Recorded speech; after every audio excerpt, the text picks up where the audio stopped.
quality ko camouflage. Ang laki-laki. Hindi, 2 years na nga ito sa akin. Sumodra na.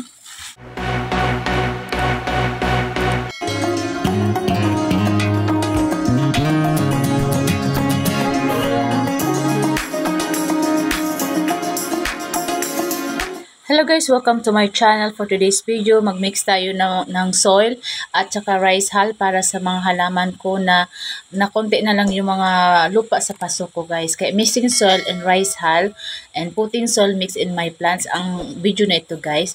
Sa nakikita nyo yan, ito na yung bagong rice hull na nakuha pa lang sa rice mill. Bago pa lang itong nakuha sa rice mill guys, so kailangan kapag naglagay tayo sa mga plants natin, kailangan pabulukin muna, dapat old stock na. So the best rice hull in our plants are old stocks guys, not new. Kasi may mga tendency na yung ibang rice hull ay pwedeng may tumubo yan sa mismo sa paso na nilagay mo. At saka kasi may mga rice mismo pa diyan na natira.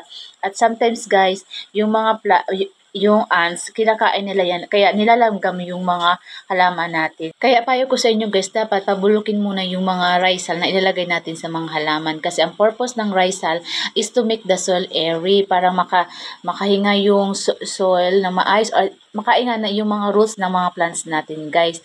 Para mag-grow ng maayos yung plants. Kapag may mga rice hull or sometimes yung iba pebbles na nilalagay sa soil para maging airy yung soil nila para mag-grow ng maayos yung mga plants. So yung iba naman kapag direct sa soil, hindi na nila nilalagyan ng rice hull kasi may nutrients doon mismo sa soil na tinaniman natin ng mga halaman. Yung iba kasi sa paso lang, so kailangan natin rice hull, lagyan ng rice hull para vitamins din siya sa halaman. Hindi lang na maging airy yung soil. Sometimes guys, kapag naglalagay tayo ng rice hull, yung minsan sinusunog namin yan kasi para lumabas yung nitrogen. Ang nitrogen isa sa mga vitamins na nutrients na kailangan ng mga halaman natin para tumubo ng maayos guys. Kaya yung iba sinusunog talaga. Ako nagsunog na ko dati nito at nilagay ko sa mga halaman. Pero ngayon nagmamadali kami, kailangan mailagay na yung iba. Kaya ito lang muna guys. Kagaya sinabi ko kanina guys, napaulit-ulit na lang tayo. So, kailangan hindi new na rice hull ang ilagay natin sa ating mga halaman. Dapat old stocks, pabulukin muna natin bago natin i-mix sa soil natin. Kasi may mga tendency na pwedeng may mabuhay pang mga rice mismo sa pots at tutukain ng mga manok or mga kakainin ng mga langgam at masisira ang ating mga halaman guys. Pero sa akin, since naalis nga kami, so para madalian, nilagay ko na muna siya guys dito sa nag-mix na muna kami ng mga lupa at saka rice hull para malagyan ng mga soil mix yung mga halaman ko dito guys. Kasi ang dami-dami na nilang walang mga soil. Kaya ngayon guys, soil mixing tayo guys, kasama na yung rice hull. Ito na guys yung mga halaman kong palalagyan ko ng bagong lupa at saka rice hull na mix. Kasi itong yan na kalataya ko, wala nang mga lupa, konti na lang kasi nauulan na doon sa labasan. Konti na lang ang lupa. Kaya palalagyan ko siya nitong rice hull na may halong lupa na may halong rice hull. Yan guys. Ready na guys. Thank you. Yan. Dapat wala tayong pang sandok. Kamay na lang. Yes. Okay. Kamay na lang. So dapat kunin mo na siya. Yung lupa mismo, parang yung sundang yung bulo. Kagkag mo muna. Makumpakan ng mga kuwan. Sarap. Sige, lagyan mo na. Ilagyan mo siya.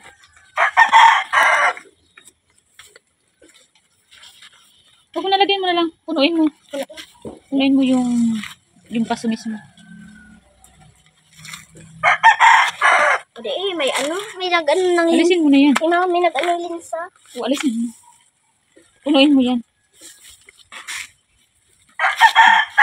Meron pa doon maraming pang lagyan. Yan guys. Since may available na nakuha kaming rice hull, kaya pinalagyan ko na sa kanila guys yung mga halaman ko.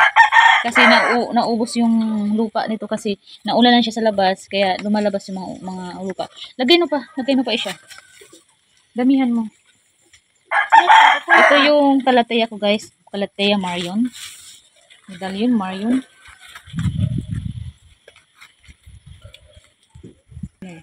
At ito na guys, yung iba naman na... Nakasabay. Ito may rambutan na nakalagay dito sa may paso ko.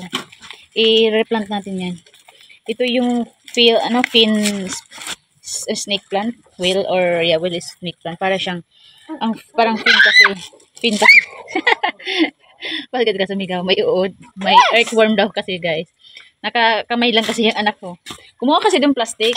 Huwag mo na. Kumuha kang plastic doon. Cover mo sa mukha kamay mo. Yan guys. Ito yung palalagyan ko pa. Yung kalateya ko. Ay kalateya.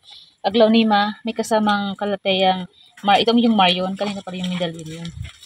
Ito yung fin na snake. Yan. May mga baby na. May mga bago siyang. Yan. May bago naman siya. Ito naman yung ano yan? Obstassifolia ko. Yan. Wala na na kunti na lang yung lupa na halos na biyak. Ano yan? Wala na. Maganda sana to kasi parang plastic to kapag malinis ang dahon. Ang dahon nito guys ito. Para siyang pag malayo. Napaka buwan nito. Makapal. Para siyang plastic. Variegated to. Kaya lang hindi lumabas kasi nasa loob lang siya. Hindi siya nasinaga ng araw. Ganyan. Mag-replanting sana ako nito kasi madami na. Ayan. Lalagyan ko siya. I-transfer natin yan. Yan mamaya. Ito pa. Ito yung snake plant ko. Itong isa. Lalagyan ko pa. Madami. Madami pa doon. Magugas ka ng kamay mo muna. Tapos maglagay ka ng plastic sa kamay mo. That worm is so nasty. Ouch. Yan. Use plastic.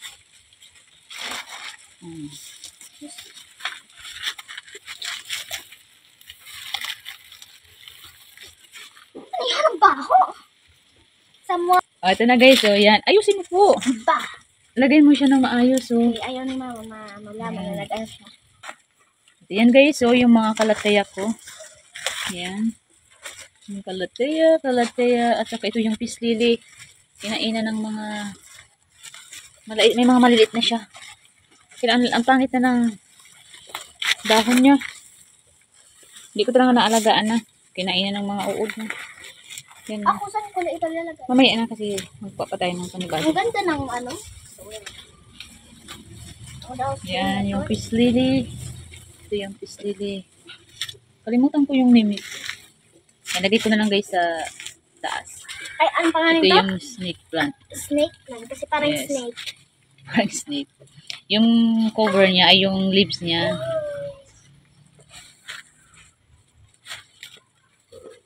Yan guys, yung anak ko. Sila yung naglagay ng lupa. Yung soil mix. May rice hull. Yung bagong tanim ko to guys kasi may nag-order sa akin na photos. Kaya naglipat ako ng madami. Para yung gustong bumili, may ready na. Yan, bagong lipat ko to guys. Bagong tanim pala. At dito kami guys sa labas na. Nag-transfer na kami kasi mahirapan sila. Bunutin mo kaya yan. Yan, yung fern ko guys na curly ferns. Yan, yung dumi-dumi. Yan. Lagyan ko din nga rambutan ko. Lagyan mo na. Yung mga, yan guys. Lagyan mo dito kasi may nakikita sa iyo. Yan. Yung mga kalateya ko guys, kahit saan nakapunta na. Yan, pinatanggal ko na guys kasi wala ng mga lupa talaga. Ang lit na ng kalateya ko. Say hi to my rambutan. Yan guys, yung kalateya. Lit. Dami yan. Dami. Maganda kasi yung rice hull kasi airy yung excuse me, yung lupa. Kumbaga makakahinga yung lupa. Hindi yung Bakit yung earthworm nandito na naman? hindi siya madikit-dikit o hindi siya matitigas yung lupa kasi may rice hull. Yun ang makukuha na benefits kapag may rice hull. Yan. At ito yung ano yun, humalumi na walisi ko camouflage. Ang laki-laki? Hindi, 2 years na nga ito sa akin, sumurga na. Hindi pa siya, nilagay mo ng pupo, hindi pa masyado. Mas lalaki pa to. Lalaki pa to guys na aglaw itong humalumi na walisi camouflage.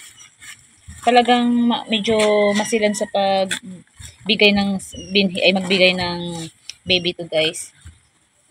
Pero hindi ko naman siya binibigyan ng fertilizer talaga. Minsan kapag may pupo ng kalabaw, kaya cow, yan nilagyan ko siya. Ang ganda niya ngayon guys, so kasi maulan.